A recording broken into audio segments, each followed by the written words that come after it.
Queridos, hoje nós estamos na nossa campanha da família, daqui a pouco nós vamos ter a oração pela família, mas também estamos dando sequência à segunda parte, do nosso estudo aqui, a trajetória de Jó. Você que pegou a primeira parte da mensagem, fique atento aí a que Deus vai nos falar, mas eu gostaria de, até mesmo para ajudar as pessoas que vão nos acompanhar, através das redes sociais, para que elas possam também se inteirar, do que está acontecendo, de quais são os textos que nós estamos lendo. Então, rapidinho, vamos recapitular, bem rapidinho, certo? E já vamos entrar na parte nova da mensagem. Então, para os que anotaram, até dar uma revisadazinha rápida, tá certo, irmãos? Nós aqui na trajetória de Jó, e eu já recebi até críticas por isso, gente revoltada, como é que pode, pastor, falando mal de Jó? Irmão, não estou falando mal de Jó, eu estou mostrando coisas que a pessoa, às vezes, ela não percebe nos heróis da fé, em todo o transcurso da sua vida, da vida deles, no caso.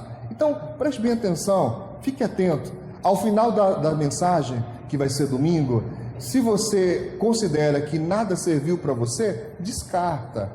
Mas eu acredito, irmãos, que a palavra de Deus ela é sempre boa e sempre eficaz. Amém? Amém? Em nome de Jesus.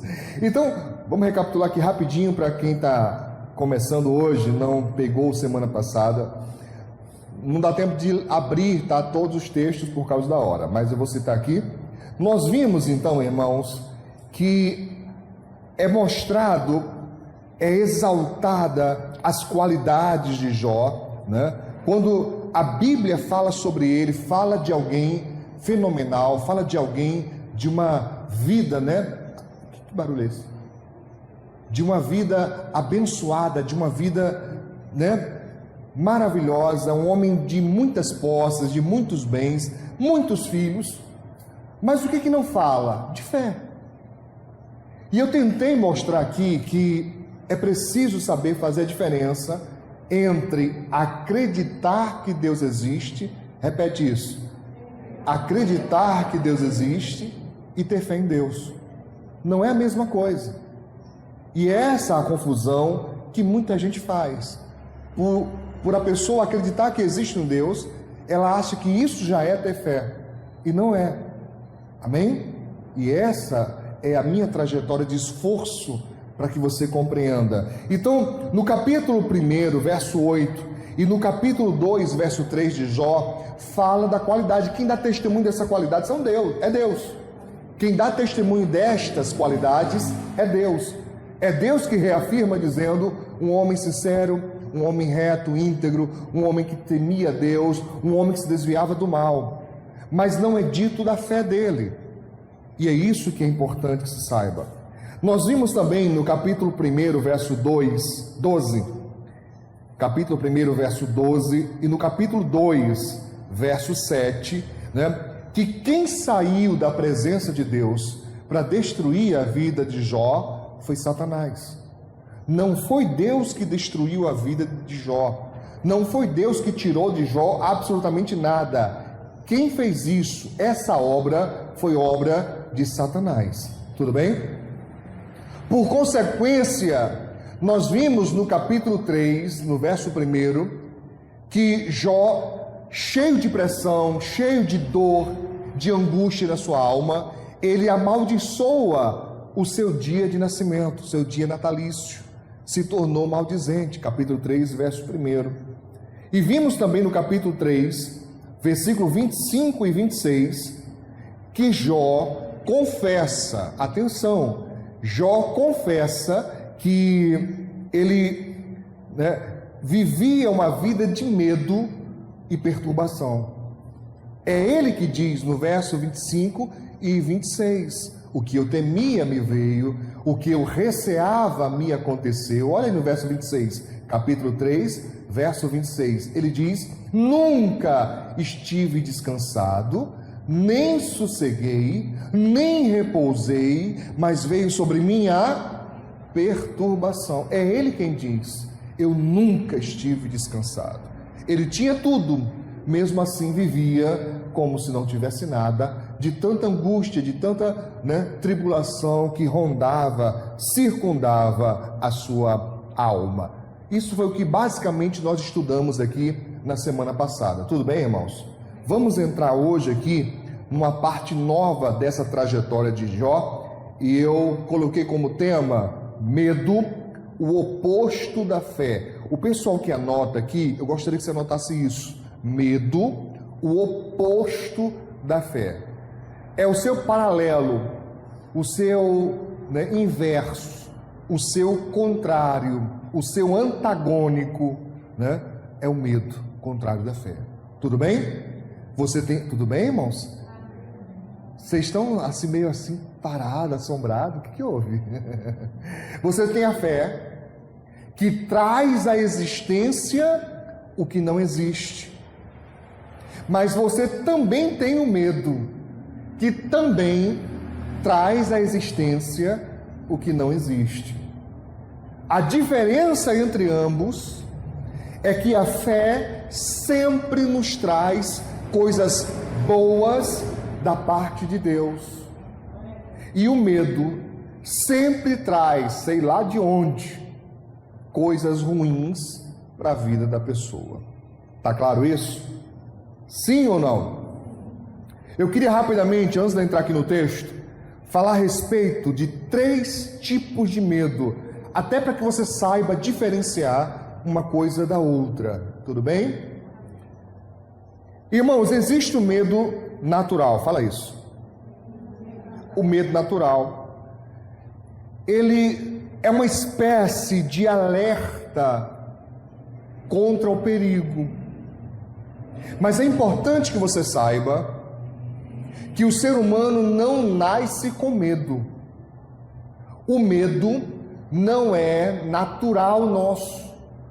A criança, por exemplo, o bebê, ele é isento de medo, ele não tem noção de perigo, ele não tem noção do que pode lhe fazer mal, ele nasce desprovido disso.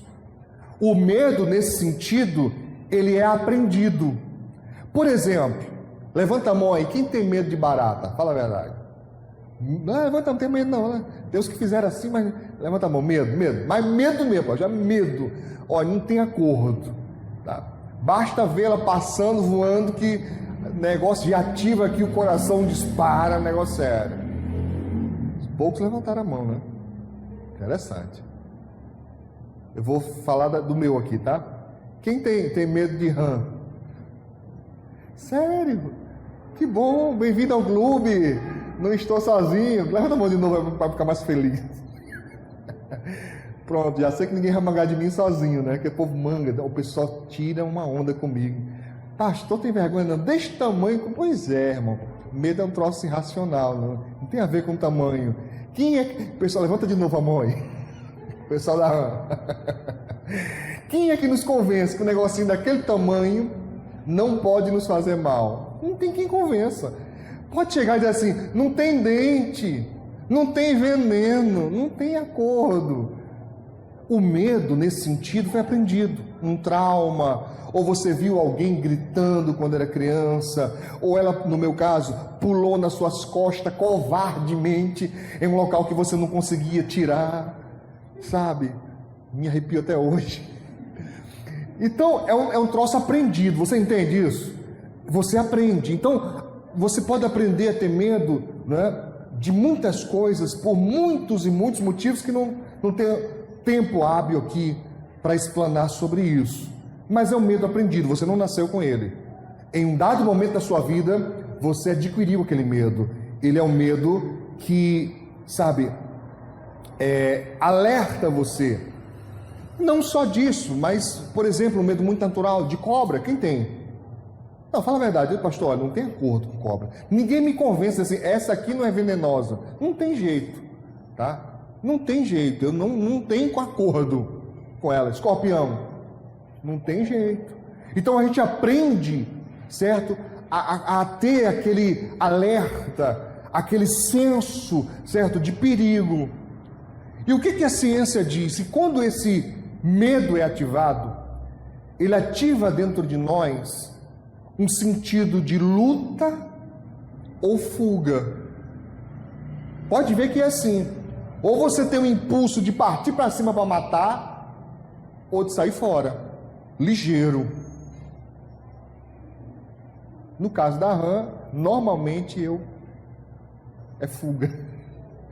Mas tem gente que vai lá e mata a barata, mata a cobra, sei lá. Você está entendendo? Isso é natural. Ele não é, perdão, isso é normal.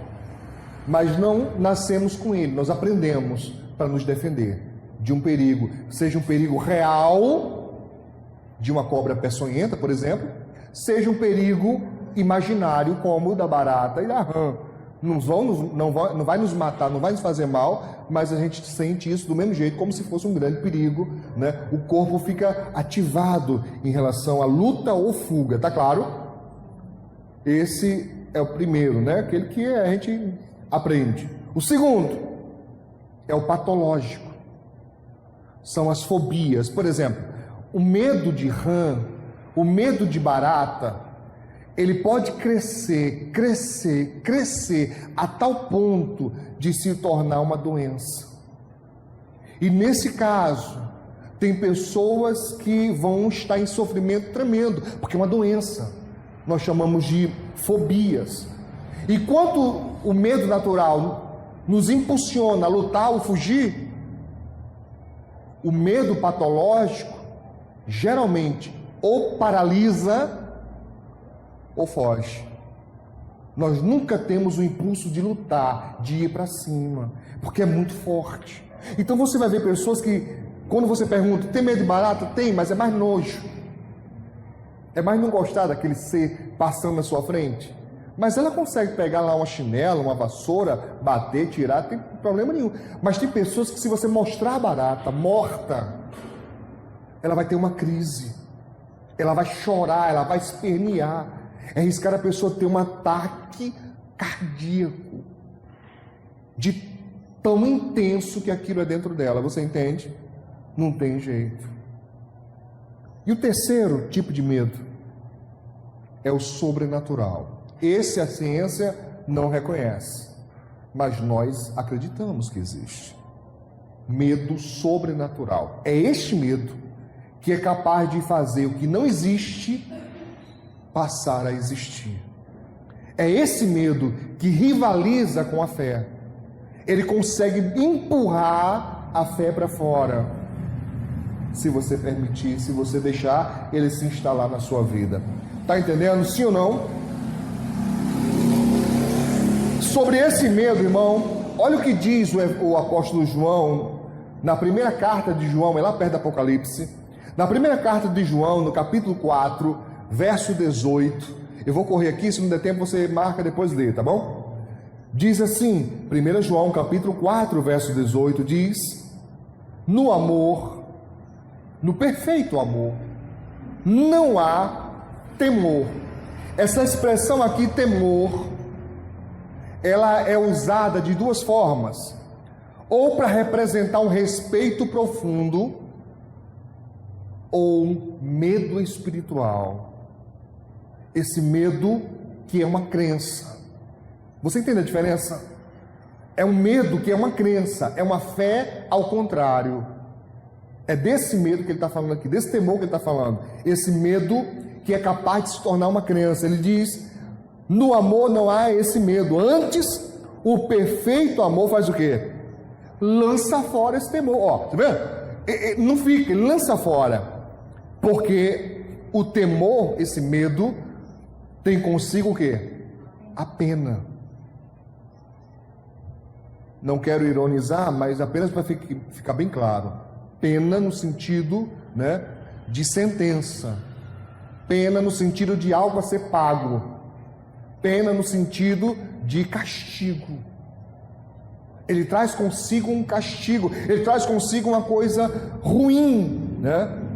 E diz aqui o texto: e o que teme não é perfeito ou não é aperfeiçoado no amor. Amor que é amor ágape, amor de Deus, que está ligado à fé também. Tudo bem? Você está entendendo isso, sim ou não? Então, esse amor de Deus, ele faz o quê? Com que esse medo saia, porque ele traz a pena. ele traz algo ruim. Vamos dar um exemplo para ficar mais didático e facilitar você entender? Eu sempre cito o caso de quando a pessoa, sabe aquelas pessoas nervosas, aquelas pessoas medrosas, que quando escurece, parece que o mundo sombrio está ao redor da vida da pessoa e não tem quem faça ela no quintal de noite. Imagina uma pessoa dessa, daquelas bem medrosa mesmo. Ela não quer ir de jeito nenhum, mas alguém obriga. Não, você tem que ir lá pegar uma toalha, pegar lá sei lá o quê. Ela morre de medo do escuro. Aí alguém diz, pega lá, ela não quer ir, pega lá, insiste, ela é obrigada a ir. Quando ela vai lá no quintal, ela vê lá no canto do muro um vulto se mexendo. Ali ela já grita. Ali o bairro inteiro fica sabendo que a casa está sendo invadida. Ela consegue ver direitinho a arma na mão do ladrão, a faca, o facão. Alguém corre e acende a luz. O que era? O saco do lixo. Mas na mente da pessoa era um ladrão. Mas esse é o caso mínimo. Vamos para o mais grave? Isso acontece muito com mães. Cadê as mães? Levante a mão. As mães, mamães. Acontece muito com as mães isso, viu? Cuidado. É uma tentação para vocês. Por exemplo, um filho ou filha querida chega sempre no mesmo horário, pessoa responsável, pessoa, centrada, mas naquele dia deu a hora da pessoa chegar e ela não chegou. Uma hora depois a pessoa não chegou.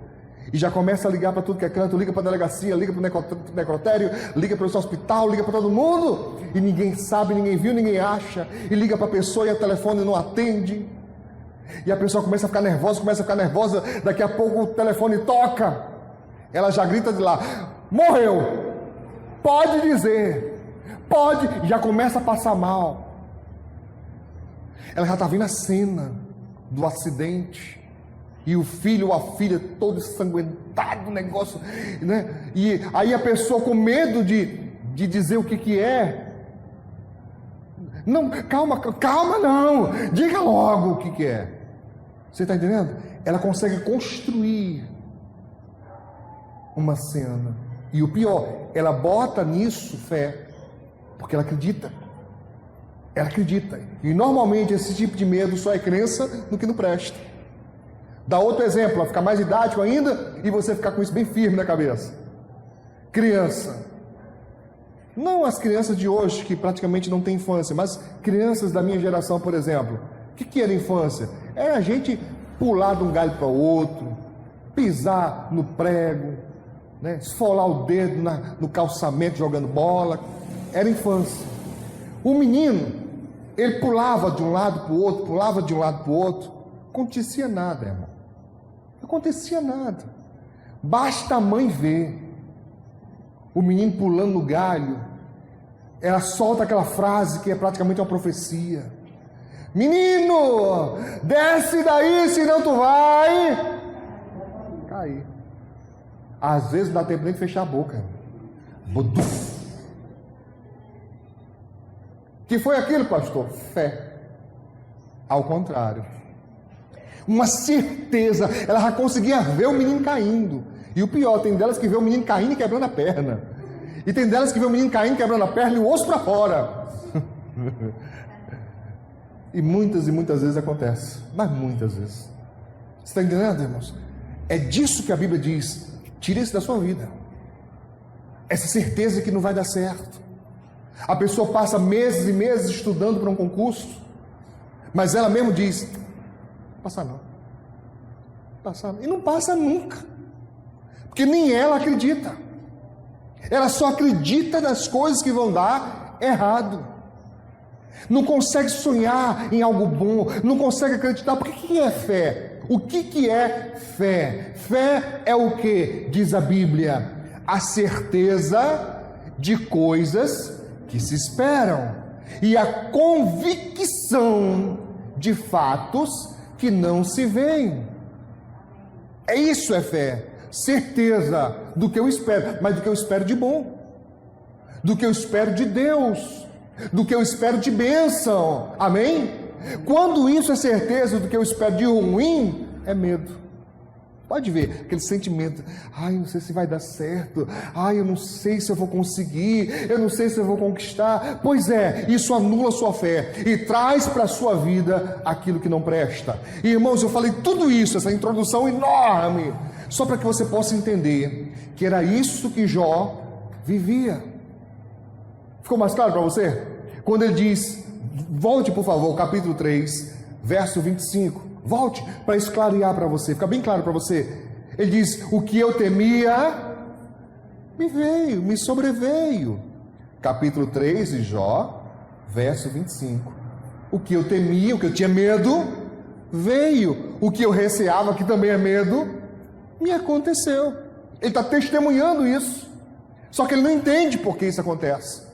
Até então, Jó está achando que esse mal que veio era a vontade de Deus para ele.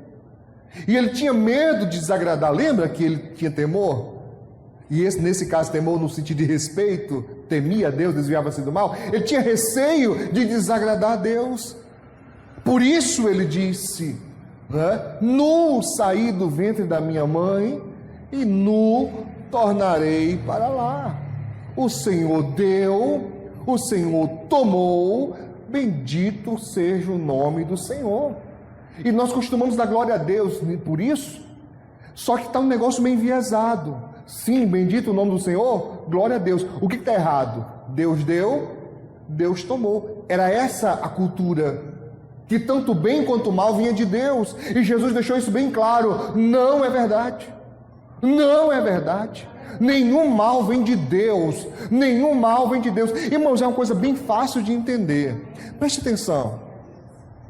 Jesus disse assim, o homem bom, do bom tesouro do seu coração, tira o quê? O bem. Ele ensinou assim? Sim ou não, gente? Sim. O homem bom, do bom tesouro do seu coração, tira o bem. Ou seja, se a pessoa é boa, de dentro dela sai coisas boas. Jesus também ensinou o homem mau, do mau tesouro do seu coração, tira o que é mal. Agora eu te pergunto, existe algo mal dentro de Deus? Claro que não. Claro que Deus é todo bom. O tempo todo Deus é bom. Nenhum mal vem dele, nunca. Mas era assim que Jó entendia. E a minha luta é porque esse entendimento persiste até hoje. Gente que não reage, gente que não luta, gente que não exercita a sua fé, porque acha que o mal que está vivendo é a vontade de Deus. Pastor, mas a Bíblia diz, por tudo dai graças. Verdade. Mas essa mesma Bíblia diz que o reino dos céus é tomado por esforço. E os que se esforçam se apoderam dele. Às vezes a pessoa tira a coisa do contexto para formular um entendimento errado. Você está entendendo, sim ou não? Qual a sua certeza, pastor? Cristo Jesus. Ele disse, eu vim para que tenham vida, vida com abundância. Me basta. Ele não precisa me convencer mais, eu creio nessa palavra. Creio assim mesmo, em nome de Jesus. Então, esse medo que Jó tinha, esse medo que fazia ele viver angustiado dia após dia, foi que abriu espaço para Satanás entrar, porque é uma permissão. Quando eu creio, eu dou permissão para que a bênção chegue. Você sabia que ninguém é abençoado à força? Ninguém é abençoado à força. Quando eu creio, eu dou permissão para que a bênção chegue. Dou permissão. Como assim, pastor? Permissão a Deus? Não, permissão à própria bênção. Porque diz a palavra de Deus que é uma escolha. Não é imputado a força a ninguém. Bênção e maldição estão postos perante a humanidade para que cada um escolha. Você escolhe se vai seguir na bênção ou na maldição. É você. Tudo bem, irmãos? Em nome de Jesus. Vamos então entrar aqui, explicado tudo isso, entender algumas coisas a mais. Vamos retornar ao capítulo 1. Eu preciso explicar algumas coisas importantes. Vamos ver se dá tempo. Capítulo 1 de Jó, verso 4 e verso 5, diz: E iam seus filhos à casa um dos outros, e faziam banquetes, cada um por sua vez, e mandavam convidar suas 3 irmãs a comerem e a beberem com eles. Sucedia, pois, que decorrido o turno de dias de seus banquetes, ou seja, o rodízio na casa dos irmãos, enviava Jó e os santificava, e se levantava de madrugada e oferecia holocaustos segundo o número de todos eles, porque dizia Jó: porventura pecaram meus filhos e amaldiçoaram, em outra tradução fala, e blasfemaram de Deus no seu coração. Assim fazia Jó continuamente. Interessante que a expressão aqui, na minha versão de Almeida, revista e corrigida, que fala amaldiçoaram, em outras fala blasfemaram, o original indica despediu. Interessante. Despediu. O que quer dizer? É como se ele tivesse dito: ó Deus, tchau, viu? Só fica para aí que eu vou seguir aqui minha vida, vou fazer minha vontade. Significa distanciar-se, despediu-se. É como se Jó dissesse: eu vou orar pelos meus filhos, porque talvez eles tenham abandonado a Deus, abandonado a aliança com Deus. E ele fazia 10 sacrifícios, 10 holocaustos, um holocausto para cada filho, um holocausto para cada filha. Mas note, se você ler o capítulo 1 e o 2, depois você vai ver isso, que praticamente não adiantou. Mesmo ele tendo orado, mesmo ele tendo clamado, seus filhos morreram. E a minha pergunta hoje é: por que não funcionou? Por que a oração e o sacrifício de Jó não funcionaram, não livraram os filhos de morrerem? Primeiro, porque eles eram conscientes de si próprios e escolheram desobedecer a Deus. Sabe-se lá que bagaceira que eles faziam nessas festas, irmão. Se Jó se sentia impulsionado a sacrificar para que eles não morressem, é porque com certeza boa fama não chegava até ele do que os seus filhos faziam. Então eles escolheram o que plantaram. Mas em segundo lugar, por que não adiantou a oração de Jó? Por que os sacrifícios não funcionaram? Porque o princípio estava errado, irmãos. O que impulsionou Jó não era fé, era medo. Ele fazia os sacrifícios com medo dos filhos terem blasfemado de Deus, com medo dos filhos terem feito coisas erradas e por causa disso pagarem o preço. Esse era o impulso, e é por isso que eu estou dizendo: não é certo. Se a premissa está errada, o resultado vai estar errado. Ele não partiu da fé, ele não partiu da crença, ele partiu do medo dos filhos morrerem. Volte ao verso 25 e 26 do capítulo 3, isso comprova. Ele disse: o que eu tinha medo foi o que aconteceu comigo. Então ele tinha medo que os filhos morressem, ele tinha medo que os filhos fossem castigados pelos pecados que cometiam. Mas não é por medo que nós temos que ser impulsionados, é por fé. Então, enquanto você ora com medo do resultado, você mesmo está anulando a sua fé. Você coloca empecilhos para que a bênção de Deus chegue até você, porque Deus não responde a medo, Deus só responde a fé. Pastor, mas meus filhos, ou meus irmãos, ou meus pais, ou seja lá quem for que você quer bem, que você ama, que você ora sempre, você fala: mas a pessoa está fazendo coisa errada, a pessoa está fazendo tudo na bagaceira. Eu preciso te dizer: é possível que ela colha o que está plantando. Eu não vou ser leviano e dizer a você: não, irmão, basta você orar que está de boa, nunca vai acontecer nada com eles. Eu não posso dizer isso. Mas eu posso te dizer: houveram pessoas que oraram por seus familiares e venceram. A mulher Cirofenícia é uma delas. Tinha uma filha miseravelmente endemoniada. Ela lutou pela filha e venceu. E chegou a admirar Jesus. Jesus disse: ó mulher, grande é a tua fé. Ela não tinha medo da filha morrer endemoniada.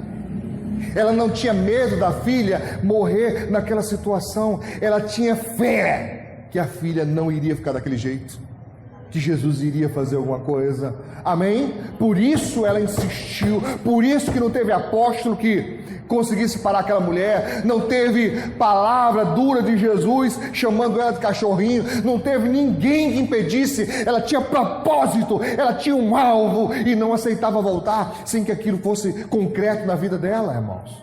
Amém? Não foi o caso de Jó. Ele tinha tudo, mas tinha medo de perder. Olha aí para o seu irmão. Olha aí, pergunte para essa pessoa: o que você tem medo de perder? O que você tem medo de perder? Mude isso imediatamente. Mude isso. Encha seu coração do amor de Deus. Encha sua vida de fé. Expulsa esse medo da sua vida, em nome de Jesus. Amém? Pastor, vou morrer. Uma vez a pessoa ficou muito zangada comigo porque chegou. Aí falou assim: ai pastor, de que foi, meu? Vou morrer. Eu digo: vai. Aí a pessoa: pastor, pelo amor de Deus, que é isso? Eu digo: o quê? Eu chego aqui falando um negócio sério que o senhor fica brincando. Eu digo: não. Como é que você sabe que eu vou morrer? Porque tu está vivo.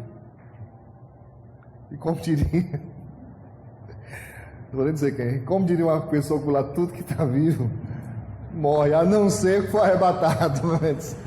Mas, meu irmão, se você vive com medo de morrer, pelo amor de Deus, você nem vive.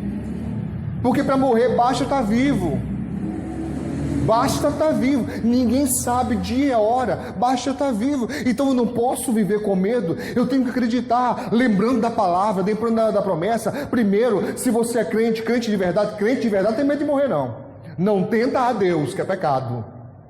Não se coloca no perigo de graça, gratuitamente, que é errado. Tentar a Deus é pecado, mas medo de morrer, se é crente de verdade, tem não. Por quê? Porque a Bíblia promete que o justo de Deus não verá a morte. Olha que a promessa não é que não vai morrer, mas é que não vai ver a morte. Ou seja, ela não terá poder de assombrar, ela não terá poder de fazer você, angustiado. Ora está aqui, daqui a pouco já está nos braços do Senhor. E nesse caso o apóstolo Paulo disse: viver é Cristo, morrer é lucro. Amém? Quer dizer, pastor, que eu vou procurar morte? Não, é tentar a Deus. Volto a dizer, é pecado. Quem tira a sua própria vida, ou quem atenta contra a sua própria vida, está num pecado terrível, horrível. Você está entendendo? Sim ou não? Sim ou não? Então não funcionou para Jó. Por que não funcionou? Porque ele partiu do medo. E nós temos que partir da fé. Amém? Diga graças a Deus. Veja bem, irmãos, eu quero te provar algumas coisas, e para alguns será muito chocante. O pessoal da gravação aqui, o pessoal das redes sociais, vai ser bem chocante, mas eu preciso falar, não posso esconder de você. Eu quero te mostrar, e não é provando, mas é confirmando, que Jó, nesse momento, não vivia uma fé sobrenatural. Vamos ver o que a Bíblia diz. Abra a sua Bíblia aí, em Jó, capítulo 9, verso 16, 17 e 18. Jó, capítulo 9, verso 16, 17 e 18. O 16 diz, Jó falando a respeito de Deus, falando sobre Deus, olha isso. Ele diz: ainda que chamasse a quem? A Deus. Ainda que chamasse e ele me respondesse. Vamos ilustrar. Deus, eis-me aqui, meu filho. Jó está dizendo, ainda que isso acontecesse, olha aí, nem por isso creria que desse ouvidos à minha voz, ou seja, que fosse me atender, que fosse me abençoar. Aí eu preciso te perguntar, isso é uma expressão de fé, irmão? Hein? Nem que eu chame e Deus responda, eu não acredito nele. Isso é expressão de fé? Claro que não. Ele está dizendo, nem por isso eu creria que ele ia dar ouvido à minha voz. Não vou nem clamar, vou nem pedir, porque eu não acredito que ele vai me atender. E essa é a vida de muita gente, irmãos. Sofrendo, padecendo. E você pergunta, mas vem cá, você está orando? Porque eu sou assim, irmãos. Qualquer situação que foge do meu controle, eu peço oração de imediato. Não tenho um pingo de receio, nem de medo. Se eu puder formar um grupo de 300 pessoas para pedir oração, eu faço isso, porque creio no que a Bíblia diz, creio que quando a igreja se junta em um propósito de oração, meu irmão, o céu se move, a terra se move, cadeia se move tudo. Eu creio assim, eu creio. Talvez eu esteja sendo inocente em achar que todos vão orar, que todos vão atender, mas eu creio. E sabendo que a Bíblia diz que basta mais um para concordar comigo, só precisa de mais um para concordar comigo. Lembra? 2 ou mais ligarem na terra, será ligado no céu. Amém? Só precisa de mais um para concordar comigo. Eu creio, então por isso que eu peço oração. Mas tem gente que não. Vai aceitando a vida, vai aceitando aquela desgraça, sabe, crescente, sabe, se tornando mais grave. Irmãos, por favor, eu sempre preciso dar uma parada brusca para lembrar que problema todo mundo passa.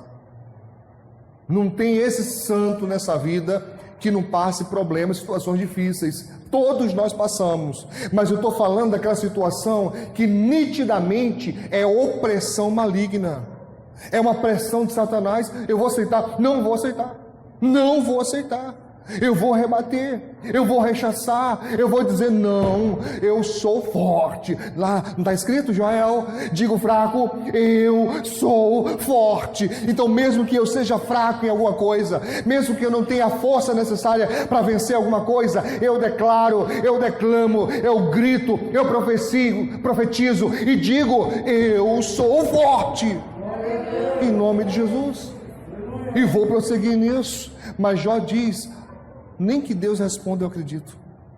Não dá vontade de você pegar uma pessoa dessa e chacolejar? Dá uma, né, nos ombros assim, dizer, toma jeito rapaz, crê em Deus rapaz, que conversa é essa? Em nome de Jesus. Mas fica mais grave, olha a expressão de Jó, no verso 17 e 18, ele diz assim, porque me quebranta com uma tempestade, e multiplica as minhas chagas sem causa. De fato, não tinha causa, não tinha razão, mas não foi Deus.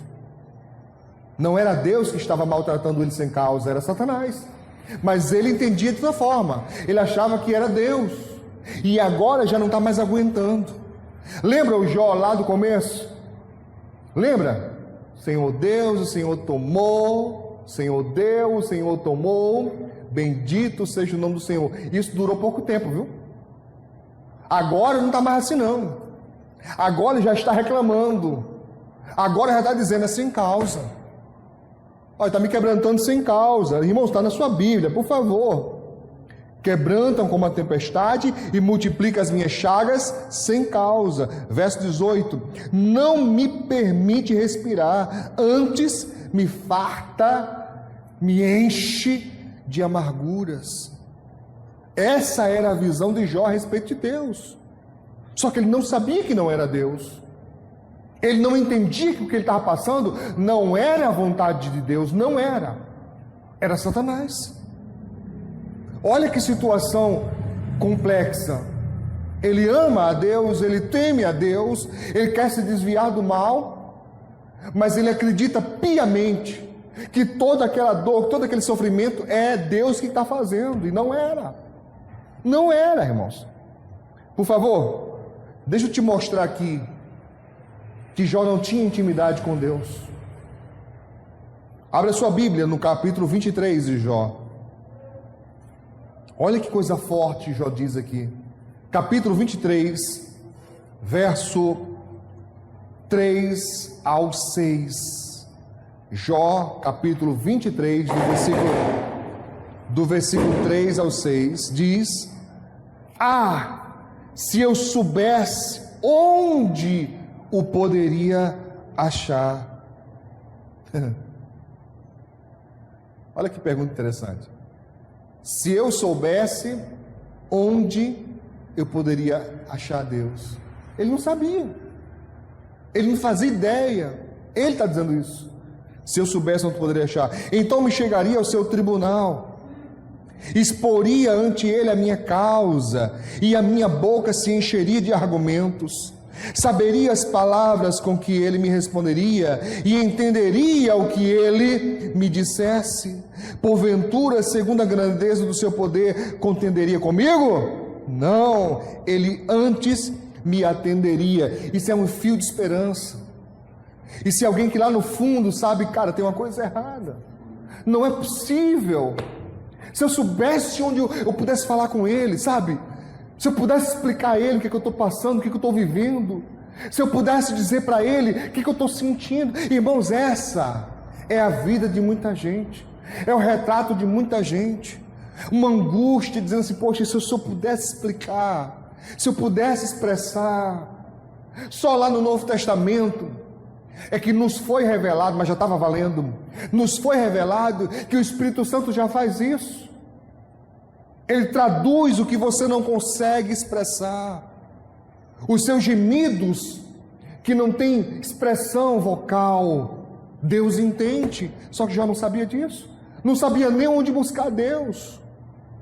Não sabia nem como se chegar a Deus. Prova de que não tinha intimidade, irmão. Prova de que, sabe, ele só sabia algo que um Deus existia e que esse Deus era bom e que eu deveria respeitá-lo. Mas sobre a natureza de Deus, sobre o caráter de Deus, sobre os atributos de Deus, já não sabia coisa nenhuma. E agora está perdido, agora está angustiado. O problema existe, o problema é real, mas se agrava porque ele nem sequer sabe como reagir. A sua tendência é tentar aceitar, mas isso tem limite.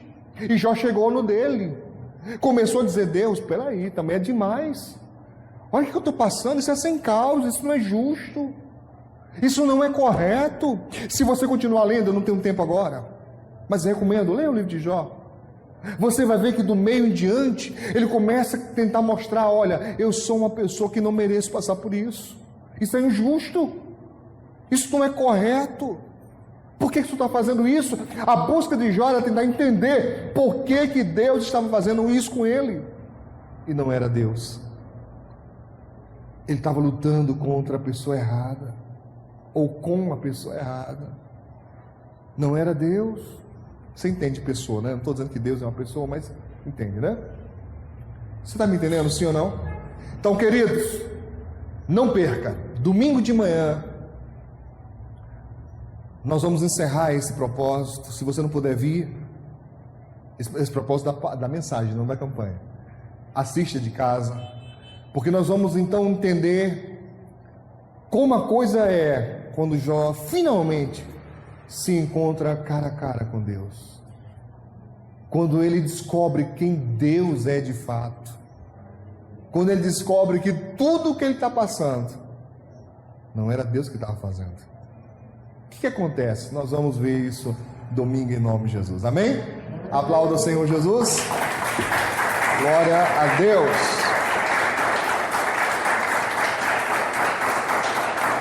Aleluia. Deixa eu dar então um recado aqui à gravação, pessoal da gravação. Queridos, você que assistiu essa mensagem, eu estou pedindo como forma de incentivo ao nosso ministério, compartilhe essa mensagem com quantos você puder. Peço também que se inscreva no nosso canal no YouTube, que você acione o sininho das notificações, curta as mensagens aí, para que elas sejam notificadas, espalhadas, né, para muita gente, para que muitos possam ouvir e aprender o que de graça você tem aprendido aqui conosco, em nome de Jesus. Eu creio que fazendo assim, você também será um canal de bênção nas mãos de Deus, em nome do Senhor Jesus.